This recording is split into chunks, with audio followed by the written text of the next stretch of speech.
Brandon Showalter, you are joining me today to talk about a really important issue. This is the issue of the transgender movement, what is happening not only in America, but across the globe. You're the host of a podcast, Generation Indoctrination. And this is a show now. You are in your fourth season. You just launched the fourth season. For those who are not familiar with this podcast, tell us a little bit about what you're doing in it and what you hope to accomplish. Well, you're correct that this is indeed our fourth season of our documentary podcast, Generation Indoctrination. The subtitle is Inside the Transgender Battle. And for those who have been unaware for many years, and I understand why they're unaware, because gender ideology has taken the world by, very stealthily, but it's taken the world by storm. And we started doing critical reporting at the Christian Post soon after I got started here in the summer of 2016. And I realized what was happening within the media and what was happening within the medical arena. And we were so alarmed by it that we decided that we had to be, as a publication, a bulwark against this ideology. And if the ideological aspect wasn't bad enough, the medical crimes, and it's not hyperbole to call it that, were so alarming. A medical scandal is eminently newsworthy. And when you're putting children on untested hormone blockers that have never been FDA approved for gender confusion, by the way, and then you're following that on with cross-sex hormones, you render young people sterile. And then, of course, there are the surgeries. And so this is one of the worst medical scandals of all time, in our estimation. And it's enabled by an ideology. And so we started this podcast in the fall of 2022 just to try and educate the public, in addition to the print reporting that we were already doing as a publication, just to try and tell the stories that the corporate press, the mass media, was not telling, the voices that were not being heard. We were determined to be a voice for all the professionals who object to this, to the parents who are affected, to the young people, the detransitioners who are affected. And so we are now in our fourth season. And now that the public is aware of the issue of this ideology, which is everywhere you turn, we decided that we had to focus on what's being done to respond. Now that the public at least is getting an education from us, we decided to highlight the stories of those who have decided to take action and are doing so in a number of ways. And so that's kind of one of the main focuses of season 4. So you have been, more than anyone else, really the person covering this issue. You know so much about it. You know the ins and the outs of it. You mentioned a number of things there. What is most maddening to you as somebody outside of the issue itself and how it's dominated so much when it comes to the denial we'll often hear? People will say, well, that's not true. Kids aren't being transitioned. Children aren't being given these drugs or these surgeries in particular. This is the big one. These surgeries don't happen on people under the age of 18. What do you say to those who will perpetuate and say those things? I think some people say those things because they just can't believe it. There's a certain kind of disbelief that just overtakes a person when something so horrible is happening. But the fact of the matter is that the mass media is actively deceiving and lying to people about what's happening. And it sounds strange because a lot of people still have this trust that they have placed in legacy media organizations. But the fact is that they are lying. I can show you medical documentation in medical journals that are widely respected by doctors showing that girls as young as 12 and 13 have had their breasts amputated. Boys as young as 15 and 16 have had their genitals amputated. We, of course, know about the hormone blockers, puberty blockers, and cross-sex hormones. Planned Parenthood is one of the leading providers, if not the leading provider, of cross-sex hormones anywhere today in America. Young people are able to acquire those without so much as even a diagnosis or a psychological evaluation. This has become so mainstream throughout all of culture, and the media has actively complicit. And I think in some ways it could be said that they are both the protective phalanx around the gender industry, if you will, and one of the main drivers of it in culture. And so once you sort of realize the extent to which the press is propagandizing the public to believe things that are just objectively false, namely that men can be women, that boys are girls and girls are boys, and that you can transition to the other sex, which is impossible, by the way. Once you realize the extent to which you have been propagandized into believing that this is like the next frontier of civil rights, which is a very popular messaging line from the trans activists, then you begin to realize the extent of the harm that's being done. It will be interesting to see how this continues to shape up in this very tumultuous election season. But regardless of what happens, gender ideology is the denial of reality itself. And that's why we make such a big deal of it here at the Christian Post. Again, the medical atrocities are horrible enough, but if people can make you believe that men are women and women are men, I think they can make you believe just about anything. The confusion of the basics of our knowledge is what gender ideology does. And so we, as people who value the truth, are going to at least plant our flag on this hill and not budge. But it's hard for people to believe. It's hard for people to believe, and I understand why. But because it's so horrible, it's almost as though they can't believe it. But these things are happening, and we have proof. Yeah, it's almost impossible to process, right? I think that's the thing that makes it so difficult for people. And there's a lot of misinformation out there as well, obviously, as you stated. One of the ways you've planted a flag on this, though, is this podcast, Generation Indoctrination. People can listen to it over at thechristianpost.com, and they can find it on their favorite podcast platforms. But season 4, the first episode, the premiere episode, which is out as we are talking right now, it's titled "What's Being Done to Help Detransitioners." And for those who don't know, and obviously you're well acquainted with this group of people, what is a detransitioner? A detransitioner is a person, usually a young person, sometimes this happened to them as minors, who were led down the path to believe that they could somehow change their sex by way of hormone blockers, cross-sex hormones, and surgery. This episode focuses on those in red, blue, and purple states who are trying to make moves in legislatures and just on the ground to help this group of people. These are the victims of the medical scandal. And so in this first installment in season 4, I interview a lawmaker from Oregon, a legislator from Idaho, a public policy advocate from Arizona, a therapist from California who now lives on the East Coast, and a man who takes to the streets to evangelize for the truth about what's going on in New Hampshire, and an advocate from Florida who we had as a contributor in season 1. So you've got a range of people who are doing a number of things to highlight the victims of this medical harm. In 2023, 17 states in that year alone passed some kind of a prohibition, a legal ban on transing minors. And so what the public saw, largely thanks to Elon Musk on X, were these videos that went viral of detransitioners testifying in these state legislatures to speak about how their bodies were destroyed, how their health was ruined.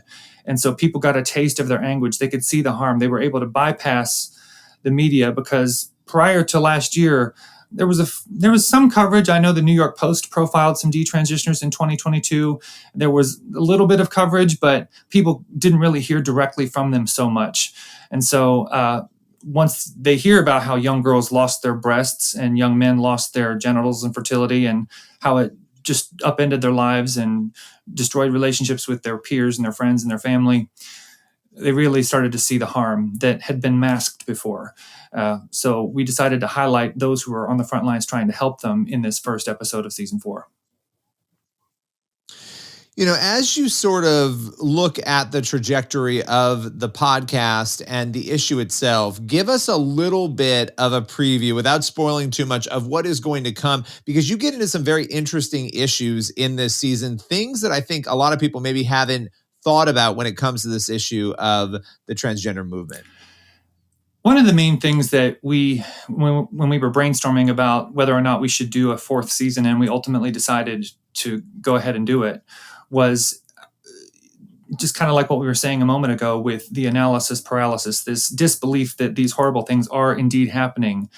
And so one of the things that we would run into a lot was people who would say, oh, that can't be happening, or surely there has to be some kind of safeguard against that, right? And then they realize that no, there isn't. And so they feel kind of helpless. They don't know what to do. They realize how wrong and horrible it is, but they feel powerless. And so we just decided, well, there are people who are taking action. They're disproving the lie that they're not powerless indeed. So what can people do? And so we decided, well, we're going to highlight those who are actually doing something, and perhaps they will inspire other people to do whatever they can to respond. Because I think a lot of people who, when they find out the depth of depravity and the extent to which this ideology has captured all of our institutions, it's one of the first things that they realize is that there's no cavalry coming. it's going to fall to you to do something. And usually the people that it falls to are those who don't realize it until it's too late, or especially if it impacts their own kids and their own families. Then they realize, oh, I can't afford to just trust that someone else is going to take care of this. I can't just believe that somehow there will be people who respond and I don't have to. No, because of the way in which this has stealthily overtaken so many entities and governmental institutions and cultural spheres, people have to respond. And so we wanted to give people a taste of what people are doing to respond, and also take a look back into the history, because there were prescient voices on the scene who foresaw the madness, and they were called fear-mongering, bigots and Looney Tunes names that was years ago. But there were people who, decades ago saw this, and we're going to hear from some of those voices as well, and also explore what's coming, because transgenderism is not the end point, as strange as it may seem. I think it's an ideology of death and destruction, and it seems like it just stops so much because, for example, if you're sterilized because you're taking puberty blockers and cross-sex hormones, your generational line is cut off because you foreclosed your fertility. So it does seem like we've reached a dead end. But there are people, actors with lots of money and influence, who are trying to make us as a human species into something that's not human, transhumanism. Most people think that sounds tinfoil hat conspiratorial talk, but it's actually true. And we're going to be talking to some of those people who are seeing what's on the horizon and hopefully respond before that takes our culture over by stealth. We need to be looking ahead as well as looking back. A personal question for you on this, because you started covering it. You were shocked by the horrific things you saw. You went deeper into covering it. You launched the podcast. You're a speaker. You address these issues. I mean, this is really something you're dealing with full time and looking at. And again, you know more about it than pretty much probably anyone. How has looking at this issue, discovering the facts around it, changed you as a person? I think the best way I can answer that is to say that it has forced me to confront radical evil in a way that I have never had to before. Because when you see the scarred, maimed bodies of children, when you see 13-year-old girls with no breasts, and I always feel so violated when I see a picture like that on my Twitter timeline, or when I even hear from parents who are choking back sobs telling me about how their children have been rendered sterile and they've gotten surgery to remove their physically healthy body parts. You have to lean on the Lord in a really in a way that you never had to before, because only Jesus, I believe, can bring healing and grace to this. And that's not a cliche. I've had to deepen my faith in a way that God sees and knows, and that the death and the destruction that this is bringing. I mean, there are young people I know that have wound up dead because of gender ideology, as it ruined their lives, and they've taken their lives by suicide. And I don't blame young people who were lured down this path. I mean, they couldn't give consent. They couldn't give informed consent to these treatments, because we know that children don't have the capacity to give consent. And so they were walked down this path of a slow, agonizing death. And their blood cries out. God sees and hears that. And I believe that there's a remnant of people who are resisting, and that God sees and knows it all. And we bring to him our 5 loaves and 2 fish, and he multiplies that. And I'm mindful of the story of David and Goliath, where one little rock, aimed with courage and, care, and it hit him in the forehead, and then this behemoth fell. So I don't know that that's what I'm doing necessarily, but there are a lot of people who are in David and Goliath situations, and they're still facing this with courage. And even though it looks insurmountable, I just have to believe that if God be for you, who can be against you? And that there's nothing new under the sun. This kind of wickedness has been practiced before. It's just been repackaged with euphemisms and politically correct lingo.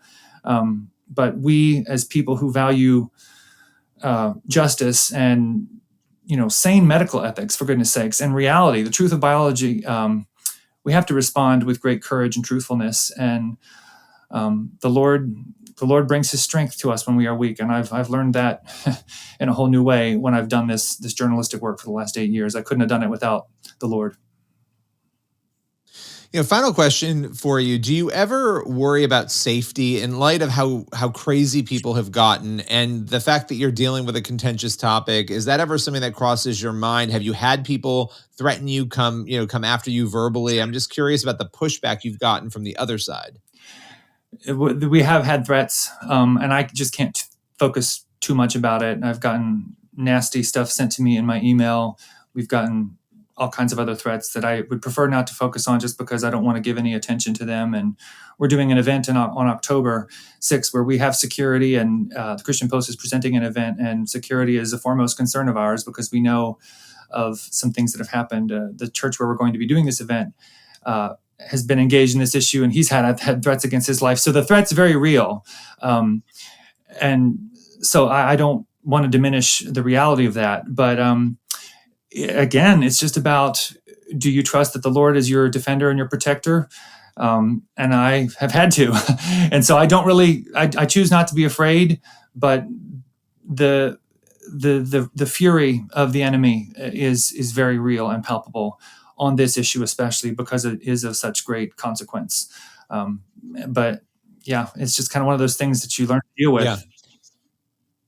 Yeah, it exists. It happens. And I asked you that question because I think it's absolutely insane that in 2024, people can't have an opinion, and shed light on something on either side, right, without being threatened. I mean, it's insane. Final question for you, because the event, talk a little bit about the event. If those who are hearing this, watching this, they're interested, not just in listening to the podcast, which again, they can find on their favorite podcast platforms or at Christian Post, but they want to attend the event, where can they go to get information on that? They can go to get information on that event at christianpost.com/events. And if they go there, they will see Unmasking Gender Ideology 2, which, and the subtitle is Upholding Truth and Defending Families. This event will be held at 6 p.m. at Burke Community Church in Burke, Virginia. It's approximately 25 minutes outside of Washington, D.C. Join Pastor Marty Baker, the lead pastor of Burke Community Church, and he's an expert on this subject as well. And we've got panelists, all of whom, except for one, were featured in season 3 of our documentary podcast. You're going to be hearing from people who are working to advocate for women in prison, people who are advocating for conscience rights, parental rights, and one of the lawmakers who was at the front of this issue legislatively to ban the transing of kids, and also from parents and doctors also.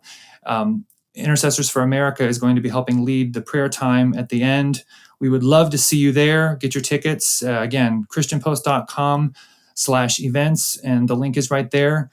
General admission is $10, student tickets are $5, and pastors will be admitted for free. So please come and see us at Unmasking Gender Ideology 2, Burke Community Church on October 6th. Brennan Showalter, as always, appreciate you joining us. The podcast is Generation Indoctrination. Appreciate your time. Thank you, Billy.